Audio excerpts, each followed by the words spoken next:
Well, later on, I realized that I chose a slightly wrong topic because if I really want to explain the like a procedure of the Fermat's last theorem, then it would be a kind of mess. I wouldn't be able to finish it in this 1 hour. So please just think of this as an introductory talk to the actually fields in modularity of Galois representations.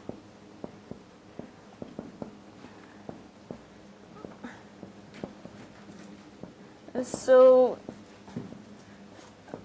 I was requested to make this talk to be more introductory, so I think I will be more focused on like what kind of problems they are interested in and how it's originated, and the like of actually this. I'm not sure if it's safe to say that this field was kind of boomed up by the Wiles work, but actually his contribution is really big. So the yeah.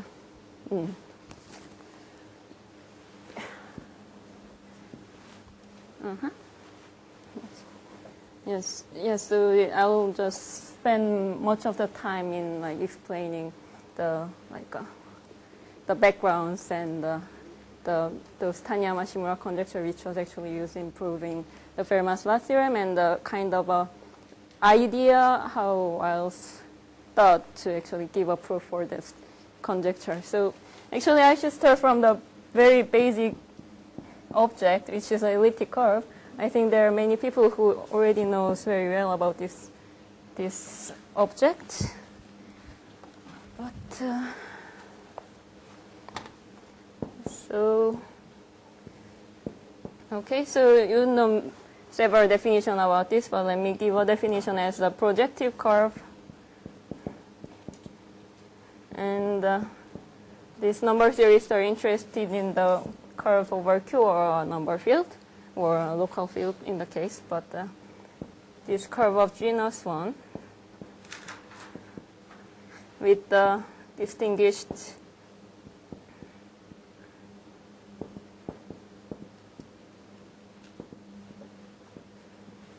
rational point,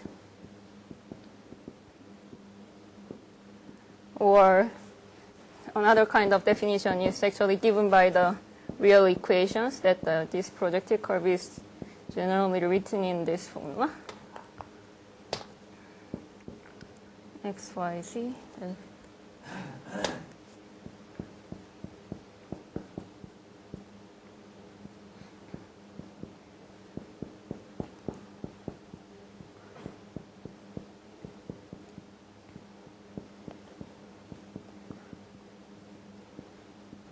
And this is a Weierstrass equation, and if you write this,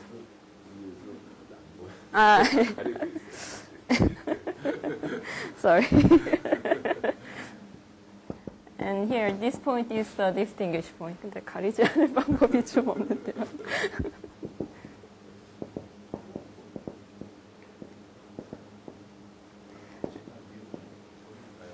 다시 여기까지.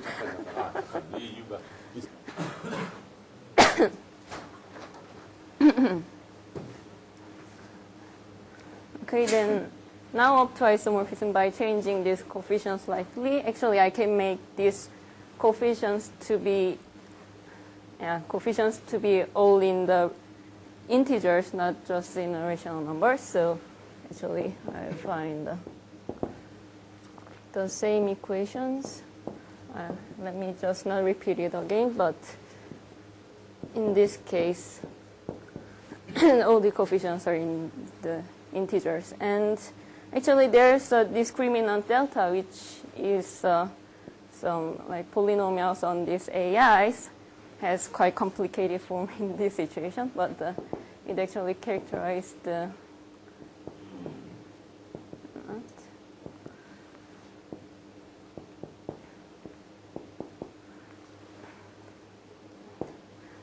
and then actually I can choose is I can choose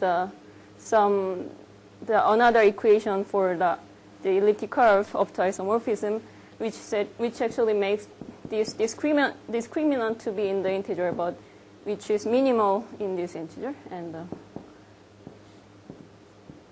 in the sense that if I choose any other like this Weierstrass equation for elliptic curve, and if I compute the discriminant, then this one is the minimum one. So if I choose this, then what I want to do is a reduction, actually, that for each prime, let me think of this equation modulo p, then you get a curve over a finite field.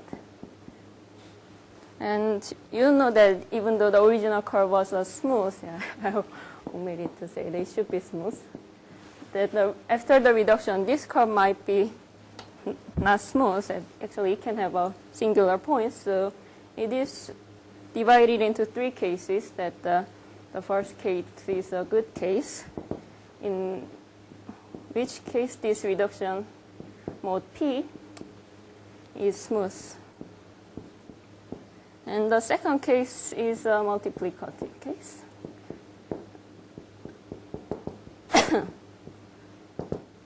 If this reduced curve is actually has a one singular point, which is a knot, as a unique.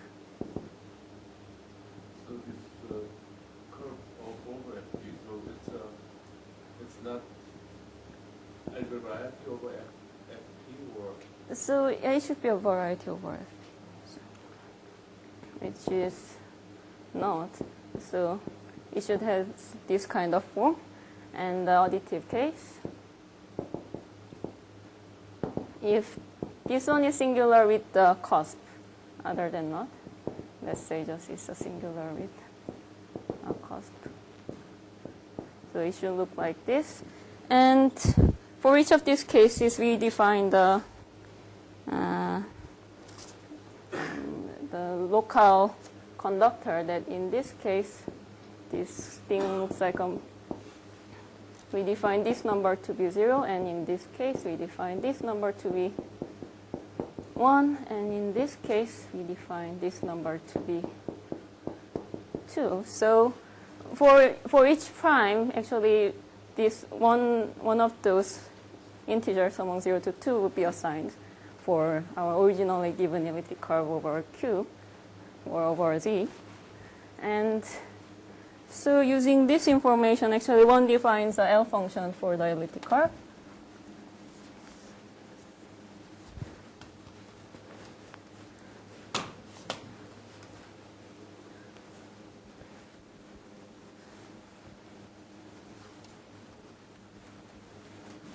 So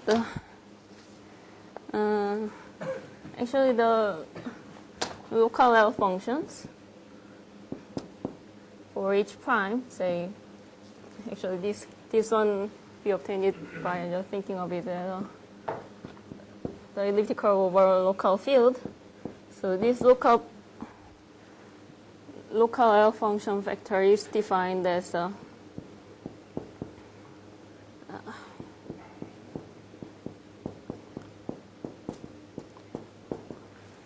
this if where this A of P, in fact, for every power of P, this number is defined by P to the n plus 1 minus the number of these FPn points for this reduced curve. And this is the case when if this prime is good, or if you had a good reduction at this prime. And we are still left with 2 other cases, and actually it would have this form if P is multiplicative. And this plus minus sign is determined by the slopes of the tangent lines in these node points. That you have two lines, and then it will be determined up to like those slopes if it's in a finite field or if it is in a slight extension of a finite field. And in the additive reduction case, we just put the local vector as 1. And the L function for this elliptic curve over Q is defined as a product of all of these local vectors.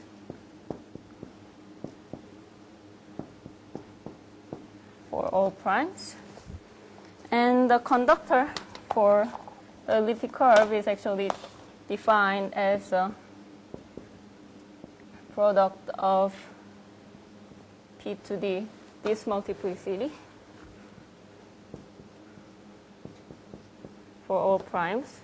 And you see that actually the reduction should be good for almost all primes, so this should be a finite integer. And so now we define the L function and the conductor. So actually, this L function is quite related to the Galois representation, which is obtained from the elliptic curve. That actually, if you're given one elliptic curve, you have a system of L-adic Galois representation, which has the form of for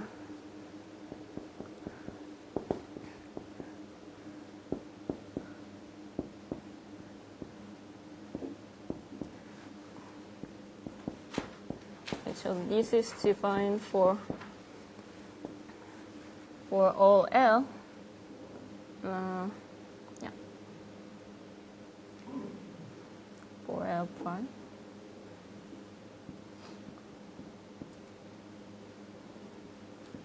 So this is the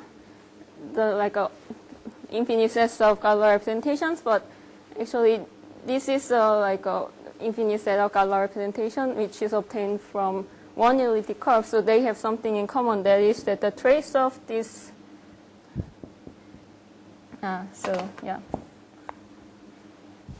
for if you choose one of them and if you just choose any prime which is different from this L, then actually this one is unramified. No, this one restricted to Galois group over QP.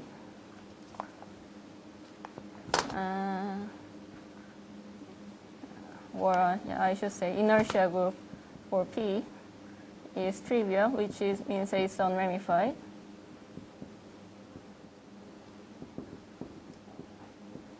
At P. And then one can think of the image of the Frobenius, and the trace of the image of the Frobenius at P. This is determined to be that AP which appears in this local vector. So you see that there's a close relation with this L function and this Galois representations, and actually these Frobenius elements are dense, so this one is completely determined by this image of the Frobenius for most of the primes. IP? This is an inertia group. So it's a subgroup of this Galois group, and it's actually this theory. I'm sorry that I'm just skipping that point.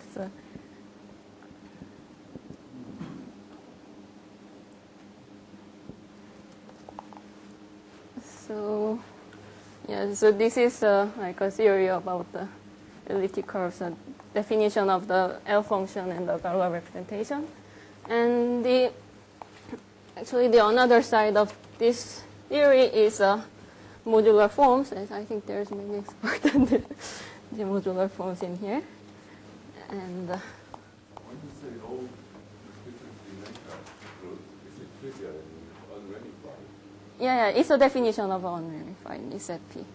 Definition of Yeah. So this unramified means that the group got this representation restricted to this inertia group is trivial. And the next thing, I should introduce are modular forms. This is even more complicated.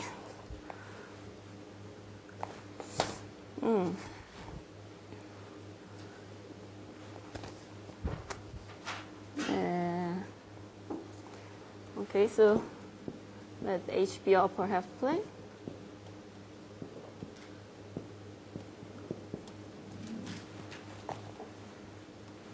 And on here, this special linear group over Zx in nice way that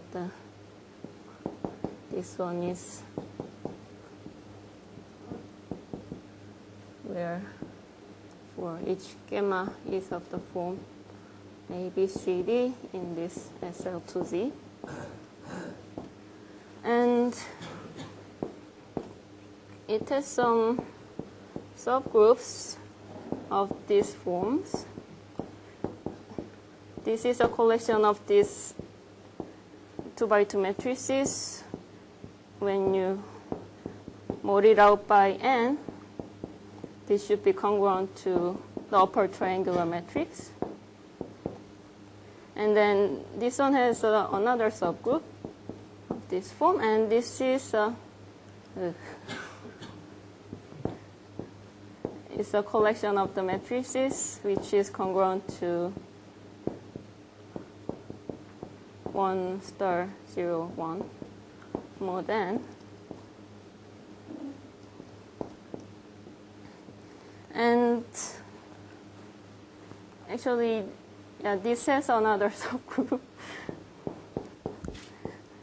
which is a collection of this gamma. When you mod it out by n, it's just an identity matrix.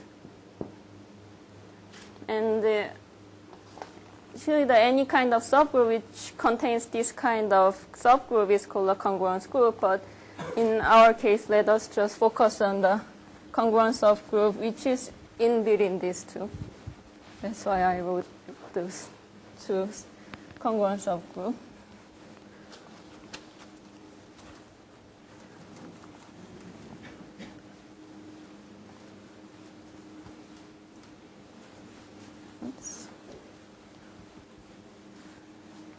So actually, there should be many subgroups inbuilt in these two, and they are all any kind of this subgroup is called a congruence subgroup. Congruence group, actually. And then this one is full SL2ZX on the upper half plane. This one should act on the upper half plane too. And actually, one can think of this one, which is a upper half plane modded out by gamma. So this is a quotient space, and one can give a complex structure on here. And if you just if you just add some like image of those infinity and the rational numbers in here, so if you just take a union of this one and take all the image under this section of a rational number and infinity, and mod this out by gamma, and this is called X gamma, which is a finite point compactification of this one. So this,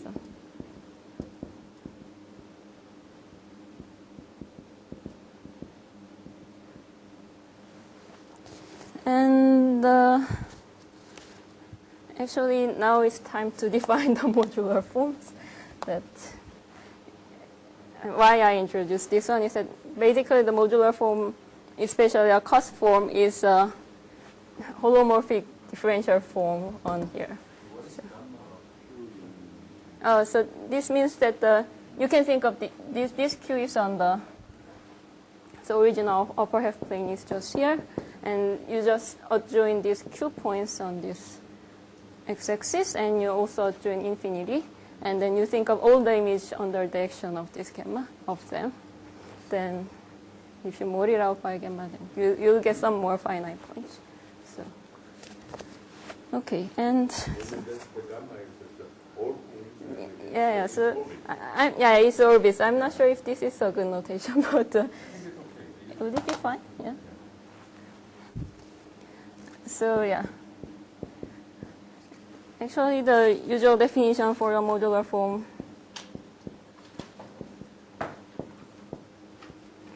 of 8K on this gamma is defined as a holomorphic function.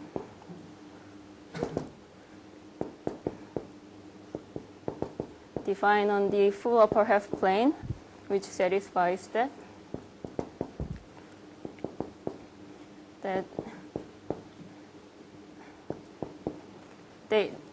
it has some kind of modularity, that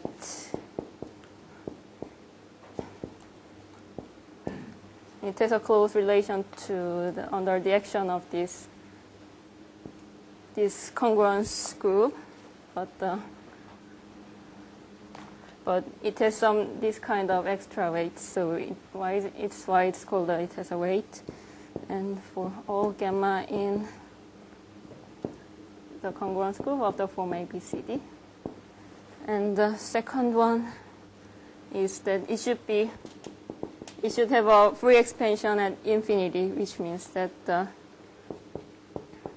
it should be able to be written in the form of the sum of an times q to the n when n greater or equal to 0. And this q is e to the 2 pi I tau. So usually this is called that it has a free expansion at infinity.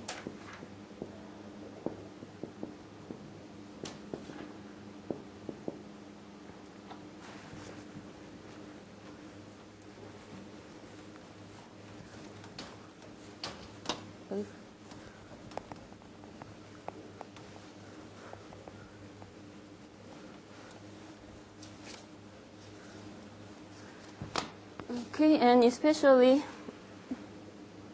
if in the free expansion the zeroth coefficient is 0, then f is called a cos form.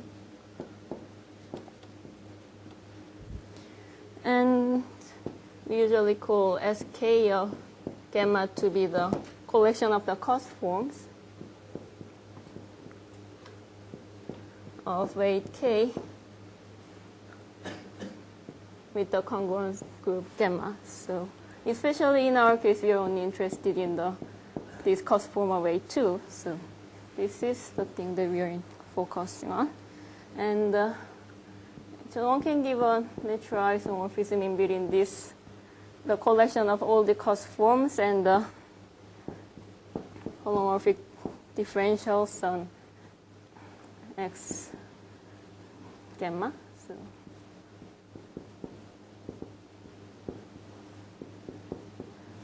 by sending each of these f to the form of this form. So yeah, from here one can easily see that this is a finite dimensional C vector space.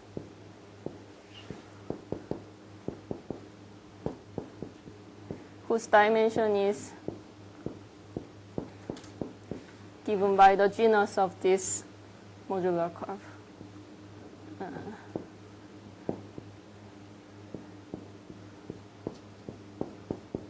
Okay, so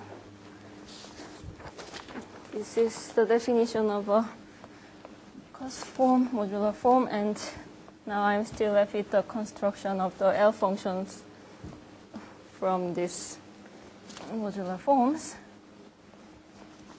That just like an elliptic curve case, we can obtain some L functions from there by thinking of several operators.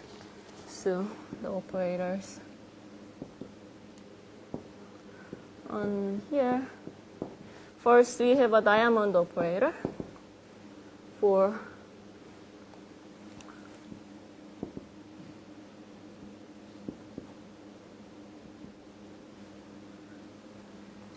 this is an integer, and it acts on the modular form in this way.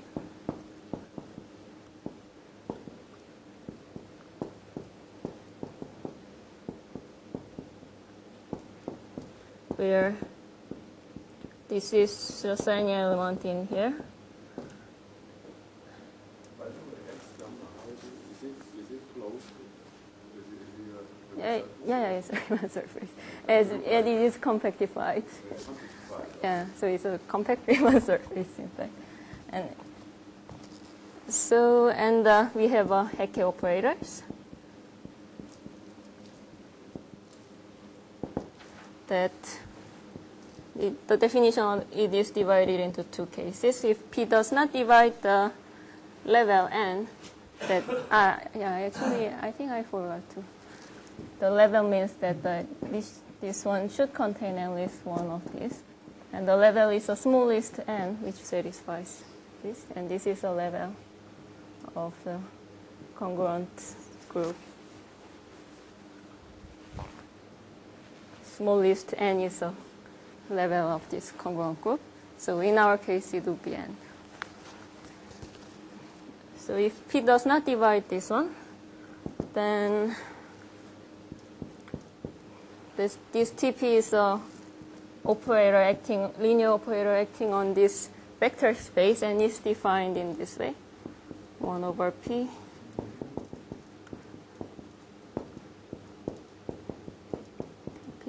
plus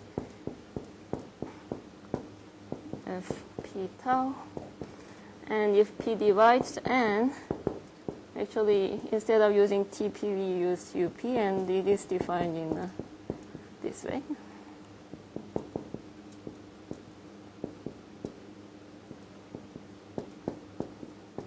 And actually, this can be generalized to any integer n, any positive integer that to this one is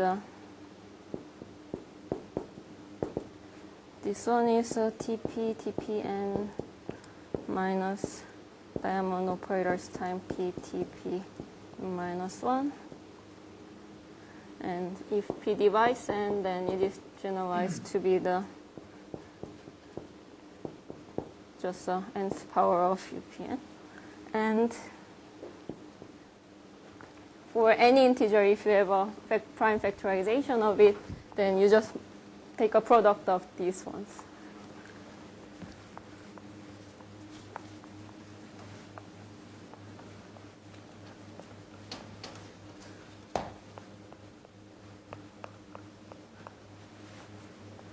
So now, yeah, for any n, which is a product of Pi alpha I, T of n is defined as a product of T to the P to the I alpha i's. Okay, and maybe it looks a bit messy, but they are very well defined to satisfy this kind of formal equation that if you think of the sum of this formal sum, and actually it should be, under these relations, this should be equal to these kind of products. P to the minus s plus diamond operator 1 minus 2s minus 1 dividing n 1 minus p minus s to the minus 1. So it looks like a kind of a zeta function, L function, and the expansion of those L functions. So then the Hecke algebra, it is and you see that actually these TPs and TNs and this diamond operator, they form a sub-elements of endomorphism of what's a good way of saying that? Maybe I should just say that this is algebra generated by those TPs, TNs, UNs, and diamond operators. And actually, what one can see is that So n is always a prime or just arbitrary? no, the arbitrary n, as it is already generalized to arbitrary n. So it's like a really large algebra containing all of these operators. And you see that this phi is acting on S2 of gamma. And this was a vector space, and this was operator. So one can think of the eigenvectors in here. And in fact, one can find actually those eigenvectors are called eigenform. If this eigenform were all of these Hecke operators in this Hecke algebra. So that's the definition of eigenform. That is an eigenform if It's an eigenvector.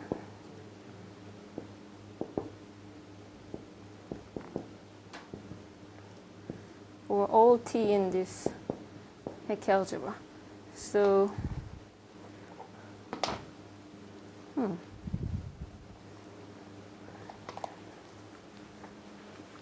questions?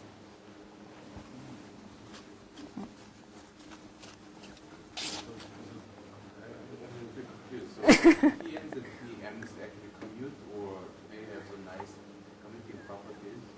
If they are relatively prime, they will commute. If they are relatively prime. Yeah. If they are, well, not relatively prime, then I think it will get a bit, but it should still commuting properties, I think. I was concerned in general, very elementary linear algebra, if you have two operators, they are not commuting. Yeah.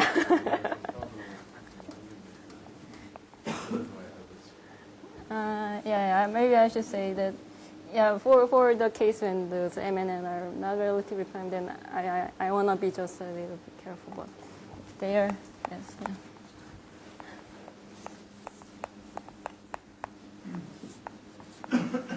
And now where am I? Okay, so yes, from this definition, if you're given any eigenform, if f is an eigenform, then what you can notice is that actually you have a C algebra homomorphism from this large Hecke algebra to C, which satisfies that the TF is one for all Hecke operators in T. Yeah, because it is defined to be the eigenvectors. And so here what you can actually see is that this nth Fourier coefficients of f, let me denote it by this, it should be equal to the a1 of f times this one. So actually this Hecke algebra can be thought of as a kind of a universal objects of eigenforms, that once you give an image for each of those elements in here, actually you get one eigenform like this. So, and I am still left with the more notion on the, no, I can introduce the L function first in this case. So now the L function for the eigenform, which is obtained from this eigenform, is nothing but the sum of a n times n to the minus s. And as they are eigenforms, they have nice factorization property by these formal equations. So this is a product of 1 minus ap p minus s plus p to the 1 minus 2s minus 1 times the product for all p dividing n of 1 minus ap p to the minus n to the inverse.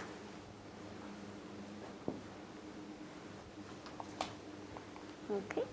So now we have an L function for elliptic curves, and we have one L function for these eigenforms. Actually, we are not interested in not the full eigenform, but we are only interested in the eigenform which is kind of called a new form. But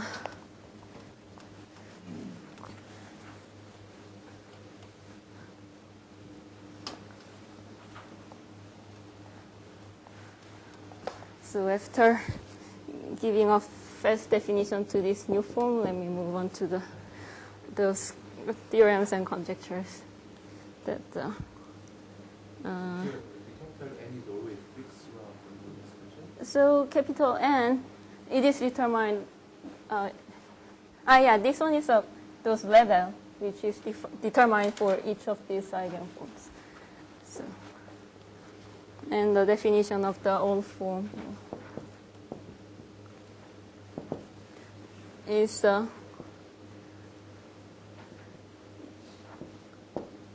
is a modular forms of this, where so if it is obtained actually from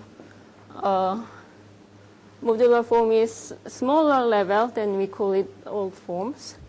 That this is true for some m less than n, and this a is related to this one by am dividing n, and the old space of S2 gamma is the space spanned by old forms. And the new form is, roughly speaking, it is orthogonal complement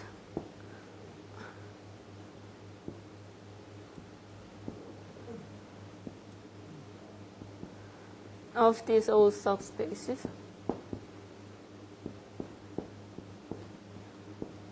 which is by the something called the Peterson inner product.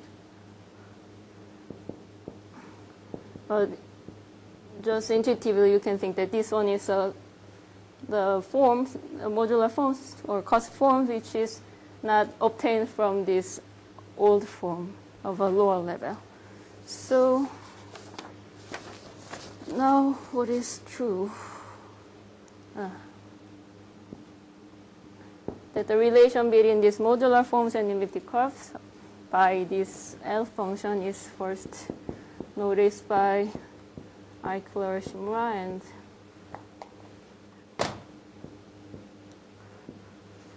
actually I think this is some part was done by Eichler and most of the parts was done by Shimura, but the theorem is that actually if you are given any new form,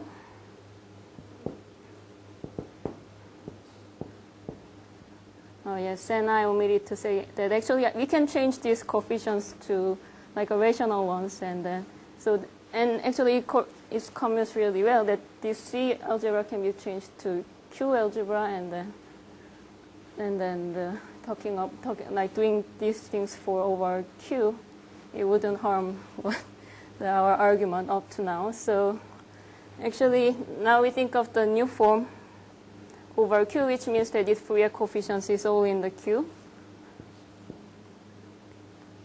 of weight 2 and level n. Then actually one can construct an elliptic curve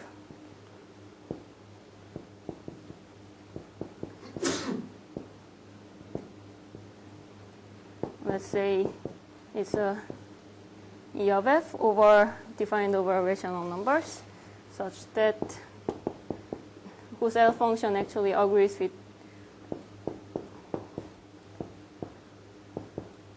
the L function for this modular form. So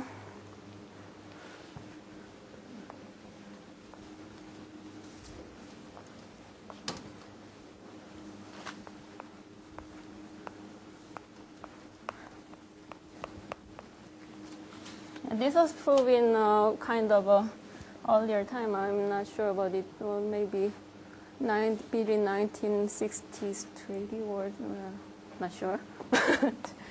But so actually it says that once you have this space of new forms, then one can construct an elliptic curve, and then it is kind of natural to ask, then now if we have an elliptic curve, then is there any new form which actually gives us the isogenous elliptic curve again? So actually the question is that if there exists this kind of new form in here, which actually gives an inverse of these relations. And this is a Taniyama-Shimura conjecture.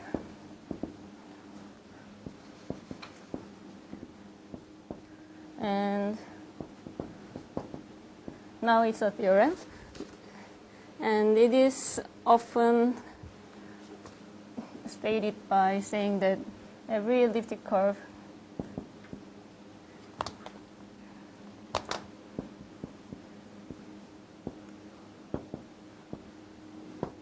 E is modular.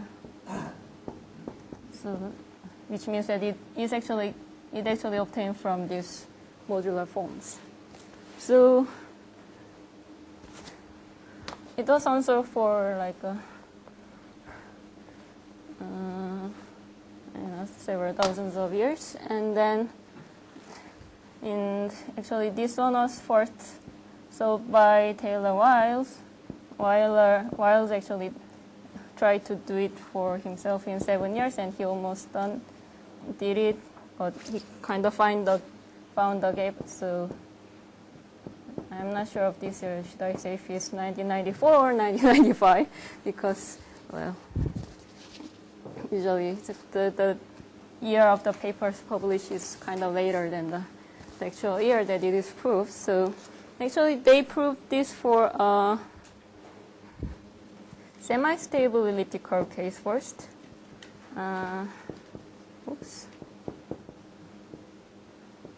And this semi-stable means that the conductor that I defined earlier is square-free, which means that it has no additive reduction at all.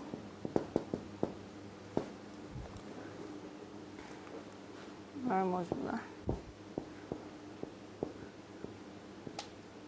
the modular means? Modular means that there is a modular form which actually gives us this, not exactly, but gives us an elliptical which is isogenous to this, so almost similar to this one.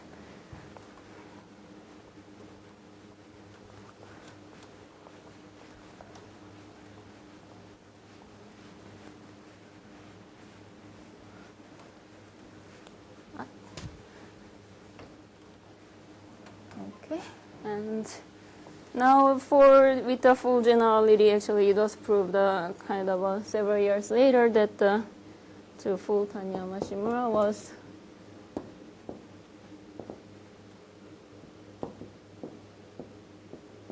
was done by several people. Well, there are really several people. There Ribet, Breuil, and I think that Taylor, Conrad, Diamond is something.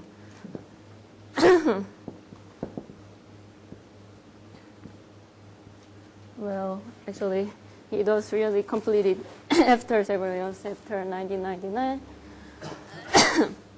using kind of a generalization of the idea that this Taylor and Wiles gave. So this is actually, I think this, before this Taylor-Wiles, actually almost nothing was known for this modularity of elliptic curve. Actually, there were some special cases known, but actually this semi-stable case, it actually covers so many cases. So, his idea was used in several later works on this modularity of Galois representation. There are other kind of well-known conjectures on this field. So yeah, it can be like a starting point or the very important point for all of this theory.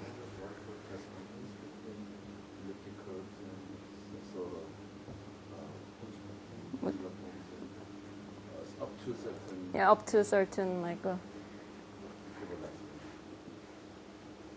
This just proves that there is a. Yeah, there is a relation. Yeah, there should be, because for each of these new forms, you know that the L function is determined uniquely, because if you have a different Fourier coefficients, and especially if it is normalized such that if the first Fourier coefficient is fixed to be 1, then there should be, for each of these modular forms, there should be only one L function attached to it. And any other modular form with a different Fourier expansion should have a different L function. This elliptic curve case, yeah, it's a kind of equivalence. I think it's isogeny.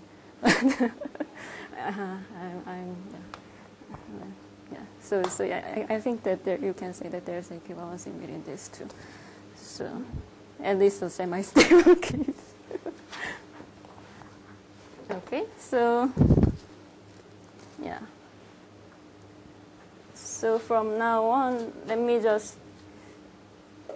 I cannot explain the full idea of Wiles, and actually, if you go to like too deep into this idea, then it will turn out to be some like really complicated commutative algebra. But let me just introduce how like his approach goal was to prove this Taniyama-Shimura conjecture for some special cases that he needed.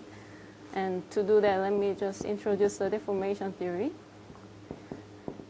Then it is really a rough saying that I roughly said that the Hecke algebra is kind of a universal object. That I should be careful, but once you give all the image for those Hecke operators, then you are actually given like one eigenform, you form those form of the L functions.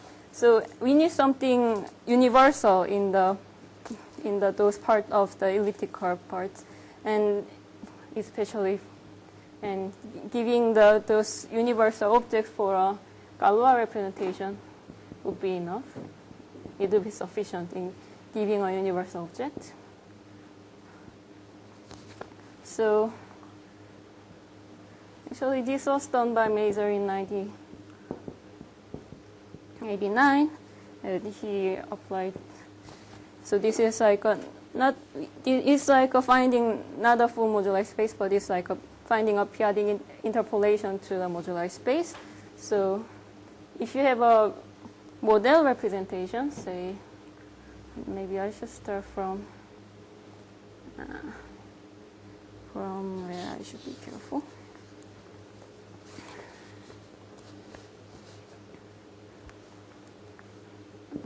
Let L be an odd prime. And let me give a, well, actually this notation would be too redundant for this deformation theory, but I later need it, so let me just give the notation in this way. So this is some local field over Q of L, and will be a ring of integer, and small k be a rigid field. So it is almost some prime, the unique maximal ideal.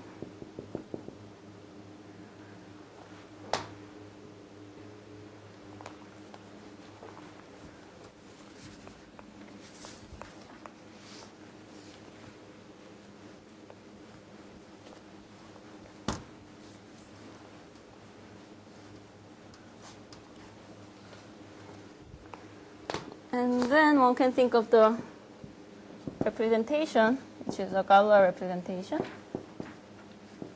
from here to the GL2 of this K. So this image is finite, so this is really like a small representation. And usually this is called a underlying residual representations. And then we start to think of the lifting of this, that for any Artinian local ring, maybe I should say that any complete Noetherian local ring with residual field K, then a lift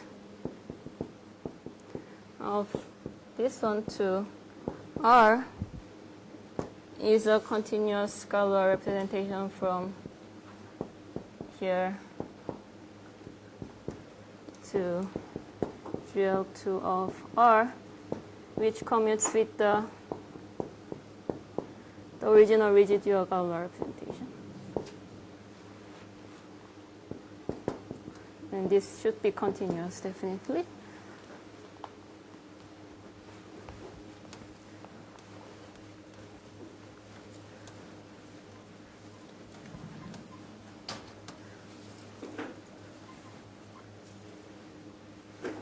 And then what we can do is that actually just thinking of any kind of a possible lift is not good for our mental health, so we usually just fix some finite set of primes.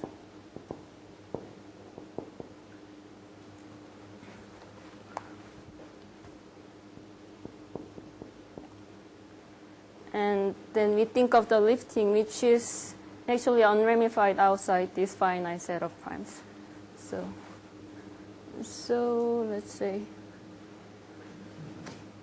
so then actually if you define this, it had to be a category of this complete Noetherian local ring with residue field K, then you can have a functor from this category. Change the pen. Sorry. yeah, I was actually thinking. 뒤에서 complete Noetherian local rings. So it contains Artinian local rings. Yeah, I'm just thinking of these big ones because I don't want to say about those pre-represent something. Okay, then we can think of the functor which maps those complete Noetherian local ring to the set of liftings of over to R, which is unramified outside that finite set. And actually, we say we can give those equivalence relation in here, which is a congruence, that if two liftings are congruent to each other, then we just put them into the same thing. So this is a congruence. And then the proposition or theorem, should I say? Okay, let me say it's a theorem that if the residual one is absolutely irreducible, I think, yeah. Then there exists a completely local Noetherian ring, which is the object of that category, C hat. And the lifting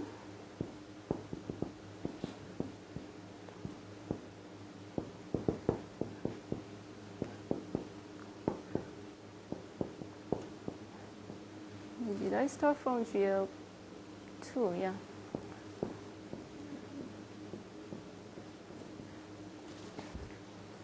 Which satisfies that for any lifting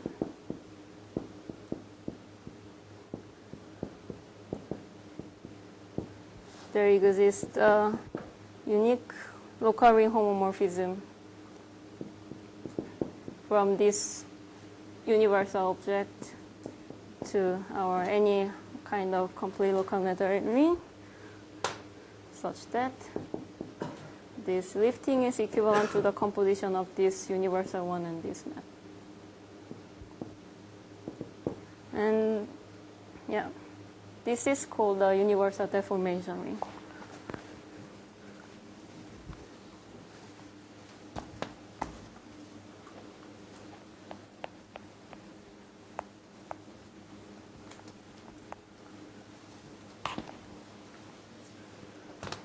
And this is called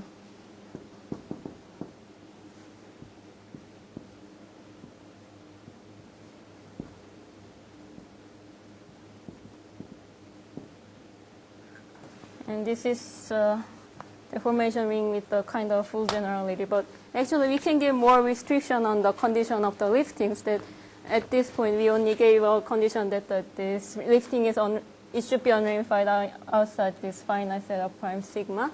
But actually, one can give some more conditions. Then, if it satisfies, if those conditions satisfy some nice property called the deformation condition, then still we can find some universal object. So they are usually represented as a quotient of this thing. So in the case. Okay, so this is a deformation problem, and so what Wiles thought first was that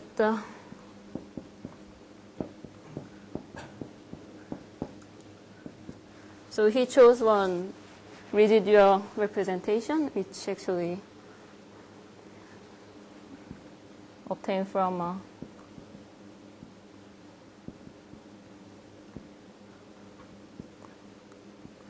elliptic curve. And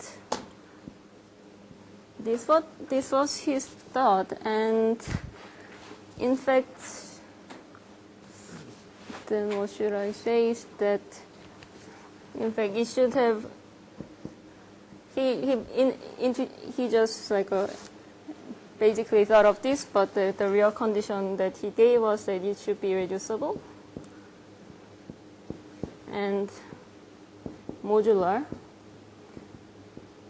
Actually, this is another conjecture that any residual representation with nice properties modular is another big conjecture, which is called Sells conjecture. But so this modularity is usually not guaranteed in this way. But Wiles only proved that this residual representation for the prime equal to 3 or 5, then if for these two primes, it is known that if this residual representation is obtained from a semi-stable elliptic curve, it is modular. So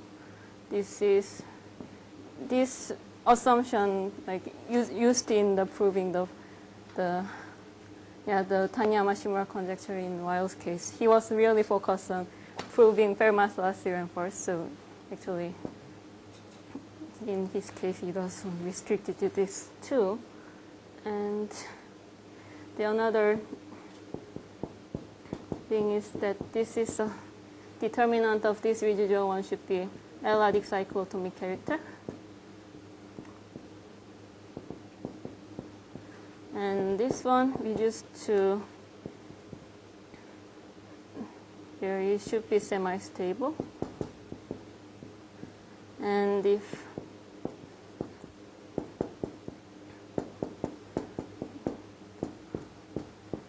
many conditions. Actually, I think the kind of hardness of this modularity theory is that if you try to find the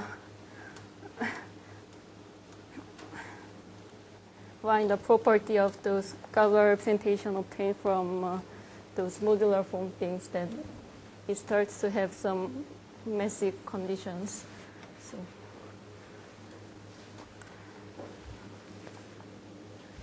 And then, actually, the set of primes related to our residual representation, then we define this as a collection of primes which satisfies that either P equals L and it is a good reduction.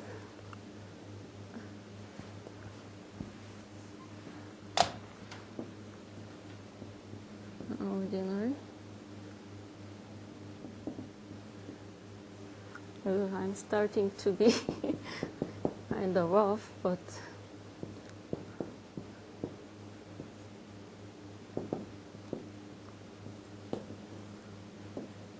okay, they choose this one, and we choose any finite subset of this one.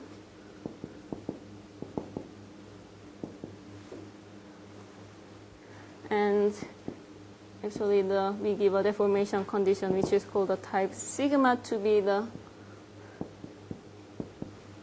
So this type means it's a type for liftings.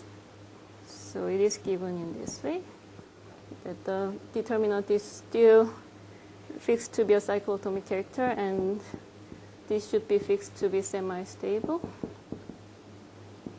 And if L is not in here, then, and if the original restriction to the local group was good, then the lifting should still be good. And if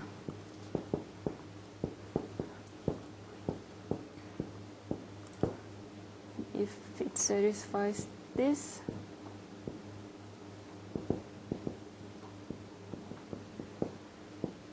then rho is unramified.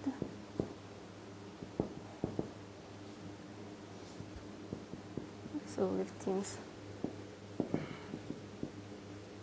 rho of type, we define this to be this way. And the last one if P is not in the union of these two, not in this finite set, then the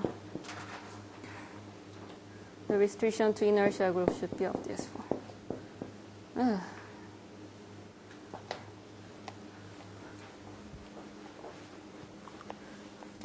Okay, that was his deformation condition for a deformation, universal deformation ring.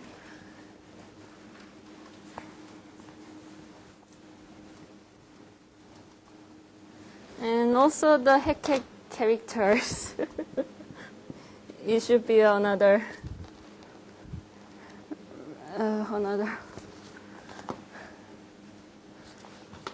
quotient, which is a kind of a subset of a primes of a,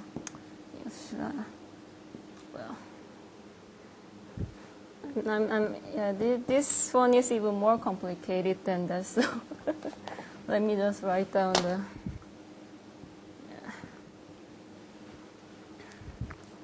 So, and this is a kind of a Hecke algebra, but not just a global one, but it's again algebra which kind of matches to the universal object, which is a universal deformation ring obtained under this condition. Then let's call that this one is a universal object. So this one is a universal deformation ring. Universal.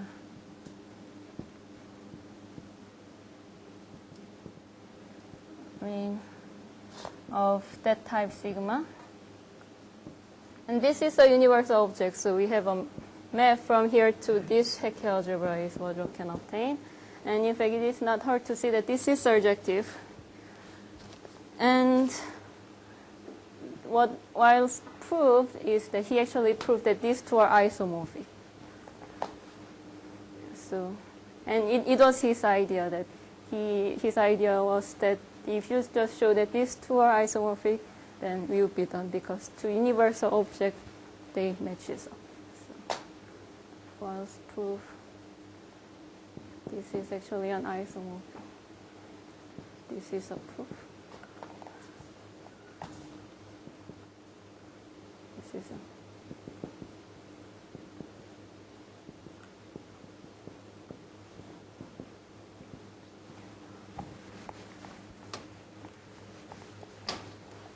Sorry about it. Sorry that I realized that I'm over the time.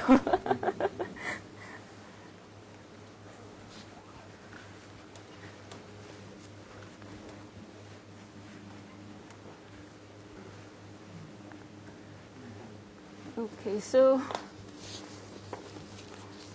actually now, yeah, I cannot explain like something more, but let me just say something more about this field. That after, whilst giving this idea and proving this one for some special cases, this kind of idea that showing the universal deformation ring and some Hecke algebra being isomorphic became a main part of proof for many other modularity theorems, such as Fontaine major conjecture or Serre's conjecture, which was actually really a hard conjecture before the proof of these files, that they couldn't even think of the method of proving this before this Wiles method. And now, using the variation of this idea, their goal is all to show this isomorphism. Actually, some cases of these large conjectures, and they are all the conjecture for the modularity of Galois representation. This one says that the model representation,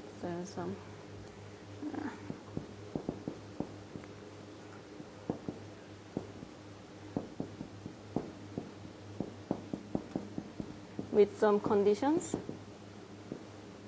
which is expected to, which is like a notice for those Galois representation obtained from the modular forms. And every residual representation of this form should be modular is of Serre's conjecture. And Fontaine major conjecture is for any Elliptic representation. K for K over Q of L with some conditions again. With conditions.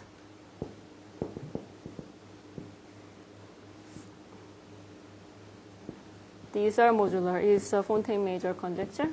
And now, using this idea, now some kind of this and some part of this are all solved, and it was proved by, yeah, this one was done by, mainly by Kizin, and this one was done by, should I say Kizin, Vintenweger? And these are all works done in this new millennium years, 2000 something. So something. And yeah. So actually, let me finish it just by like mentioning that. So this is why people are interested in these universal deformation rings, and actually finding a property of this one, we need some local deformation rings or local deformation lifting ring, and actually people like, if you know some properties of those local deformation lifting ring, then using this one actually gives a property of this one, and bounding them by those local things. So yeah, that's what I'm doing now. I'm trying to find those properties of the local deformation lifting rings. So yeah, let me finish.